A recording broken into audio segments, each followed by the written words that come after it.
सिंहासन 32 भाग 29। 28वीं पुतली वैदेही। आप सभी दिव्य आत्माओं को मेरा दिव्य आत्म अभिनंदन और सुस्वागतम। पिछले भाग में हमने मलयवती की कथा देखी, जिसमें विक्रम ने घोर तपस्या से भगवान विष्णु को प्रसन्न किया और पाताल लोक जाने का मार्ग प्रशस्त किया। पिछले भाग में किस प्रकार विक्रम ने राजा बलि से मिलने के लिए कठिन परीक्षा दी, जिसे आपने नहीं देखा तो ऊपर आई बटन तथा नीचे डिस्क्रिप्शन में दिए गए लिंक पर क्लिक करके जरूर देखिए। तो आइए आज 28वीं पुतली की कथा देखते हैं। 28वीं पुतली का नाम वैदेही था और उसने अपनी कथा इस प्रकार कही। एक बार राजा विक्रमादित्य अपने शयन कक्ष में गहरी निद्रा में लीन थे। उन्होंने एक सपना देखा। एक स्वर्ण महल है जिसमें रत्न, माणिक इत्यादि जड़े हैं। महल में बड़े बड़े कमरे हैं जिनमें सजावट की अलौकिक चीजें हैं। महल के चारों ओर उद्यान हैं और उद्यान में हजारों तरह के सुंदर सुंदर फूलों से लदे पौधे हैं। उन फूलों पर तरह तरह की तितलियां मंडरा रही और भंवरों का गुंजन पूरे उद्यान में व्याप्त है। फूलों की सुगंध चारों ओर फैली हुई है और सारा दृश्य बड़ा ही मनोरम है। स्वच्छ और शीतल हवा बह रही है और महल से कुछ दूरी पर एक योगी साधनारत है। योगी का चेहरा गौर से देखने पर विक्रम को वह अपना हमशक्ल मालूम पड़ा। यह सब देखते देखते ही विक्रम की आंखें खुल गईं। वे समझ गए कि उन्होंने कोई अच्छा सपना देखा है। जगने के बाद भी सपने में दिखी हर चीज उन्हें स्पष्ट याद थी। उन्हें अपने सपने का मतलब समझ में नहीं आया। सारा दृश्य अलौकिक अवश्य था, मगर मन की उपज नहीं माना जा सकता था। राजा ने बहुत सोचा पर उन्हें याद नहीं आया कि कभी अपने जीवन में उन्होंने ऐसा कोई महल देखा हो, चाहे इस तरह के किसी महल की कल्पना की हो। उन्होंने पंडितों और ज्योतिषियों से अपने सपने की चर्चा की और उन्हें इसकी व्याख्या करने को कहा। सारे विद्वान और पंडित इस नतीजे पर पहुँचे कि महाराजाधिराज ने सपने में स्वर्ग का दर्शन किया है तथा सपने का अलौकिक महल स्वर्ग के राजा इंद्र का महल है। देवता शायद उन्हें वह महल दिखाकर उन्हें सशरीर स्वर्ग आने का निमंत्रण दे चुके हैं। विक्रम यह सुनकर बड़े आश्चर्य में पड़ गए। उन्होंने कभी भी न सोचा था कि उन्हें स्वर्ग आने का इस तरह निमंत्रण मिलेगा। वे पंडितों से पूछने लगे कि स्वर्ग जाने का कौन सा मार्ग होगा तथा स्वर्ग यात्रा के लिए क्या क्या आवश्यकता हो सकती है।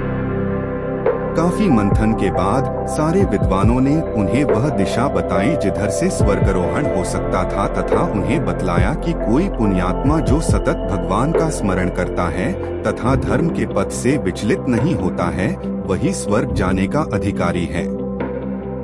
राजा ने कहा कि राजपाट चलाने के लिए जानबूझकर नहीं तो भूल से ही अवश्य कोई धर्म विरुद्ध आचरण उनसे हुआ होगा। इसके अलावा कभी कभी राज्य की समस्या में इतने उलझ जाते हैं कि उन्हें भगवान का स्मरण नहीं रहता है। इस पर सभी ने एक स्वर से कहा कि यदि वे इस योग्य नहीं होते तो उन्हें स्वर्ग का दर्शन ही नहीं हुआ होता। सबकी सलाह पर उन्होंने राजपुरोहित को अपने साथ लिया और स्वर्ग की यात्रा पर निकल पड़े। पंडितों के कथन अनुसार उन्हें यात्रा के दौरान 2 पुण्यकर्म भी करने थे। यह यात्रा लंबी और कठिन थी। विक्रम ने अपना राजसी भेष त्याग दिया था और अत्यंत साधारण कपड़ों में यात्रा कर रहे थे। रास्ते में एक नगर में रात में विश्राम के लिए रुक गए। जहां रुके थे वहां उन्हें एक बूढ़ी औरत रोती हुई मिली। उसके माथे पर चिंता की लकीरें उभरी हुई थीं तथा गला रोते रोते रुंधा जा रहा था। विक्रम ने द्रवित होकर उससे उसकी चिंता का कारण पूछा तो उसने बताया कि उसका एकमात्र जवान बेटा सुबह ही जंगल गया, लेकिन अभी तक नहीं लौटा है।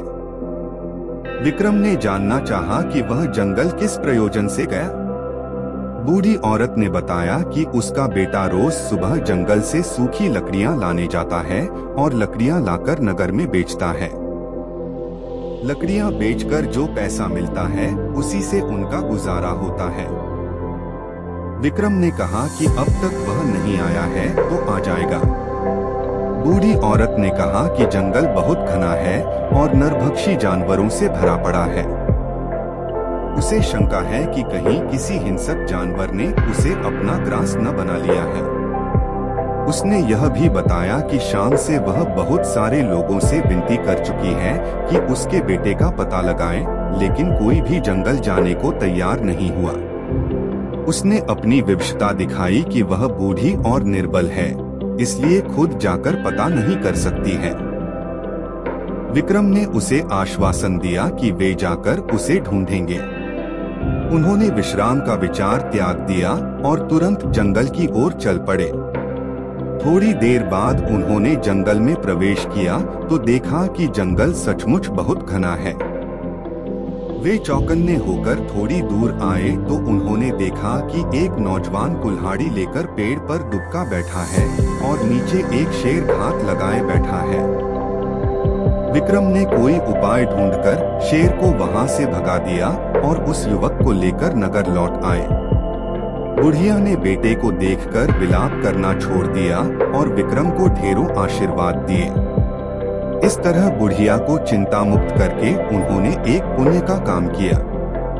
रात भर विश्राम करने के बाद उन्होंने सुबह फिर से अपनी यात्रा शुरू कर दी।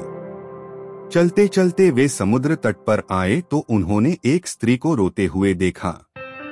स्त्री को रोते देख वे उसके पास आए तो देखा कि एक मालवाहक जहाज खड़ा है और कुछ लोग उस जहाज पर सामान लाद रहे हैं। उन्होंने उस स्त्री से उसके रोने का कारण पूछा तो उसने बताया कि बस 3 महीने पहले उसका विवाह हुआ और वह गर्भवती है। उसका पति इसी जहाज पर कर्मचारी है तथा जहाज का माल लेकर दूर देश जा रहा है। विक्रम ने जब उसे कहा कि इसमें परेशानी की कोई बात नहीं है और कुछ ही समय बाद उसका पति लौट आएगा, तो उसने अपनी चिंता का कारण कुछ और ही बताया।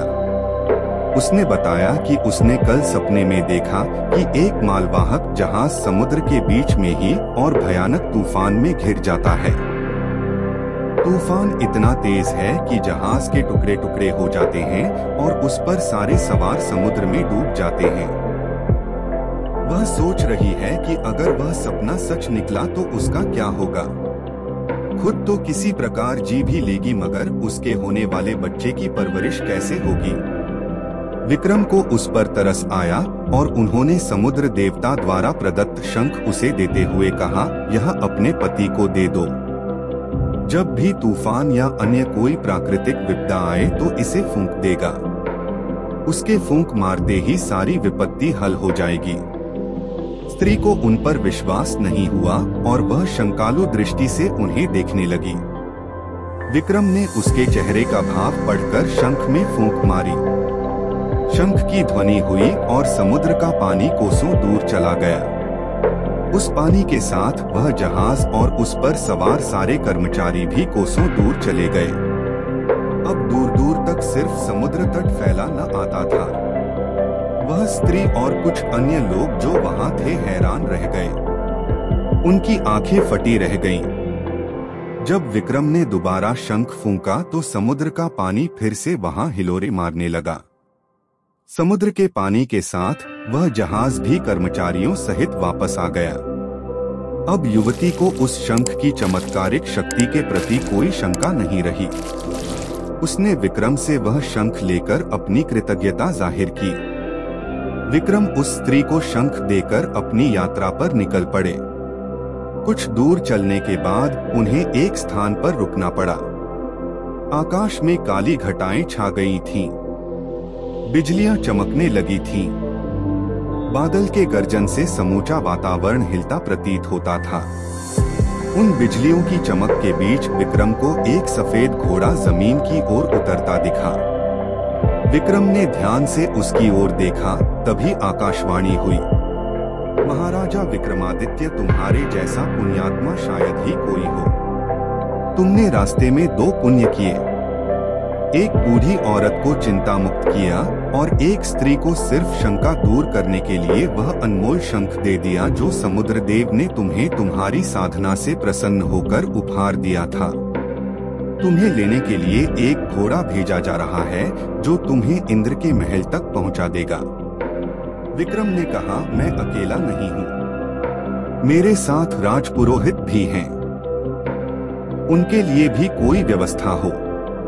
इतना सुनना था कि राजपुरोहित ने कहा, राजन मुझे क्षमा करें, सशरीर स्वर्ग जाने से मैं डरता हूँ। आपका सान्निध्य रहा तो मरने पर स्वर्ग जाऊंगा और अपने को धन्य समझूंगा। घोड़ा उनके पास उतरा तो सवारी के लिए सब कुछ से सज्जित था। राजपुरोहित से विदा लेकर विक्रम उस पर बैठ गए। एड़ लगाते ही घोड़ा तेजी से भागा और घने जंगल में पहुंच गया। जंगल में पहुंचकर उसने धरती छोड़ दी और हवा में दौड़ने लगा। यह घुड़सवारी अप्राकृतिक थी, इसलिए काफी कठिन थी, मगर विक्रम पूरी दृढ़ता से उस पर बैठे रहे।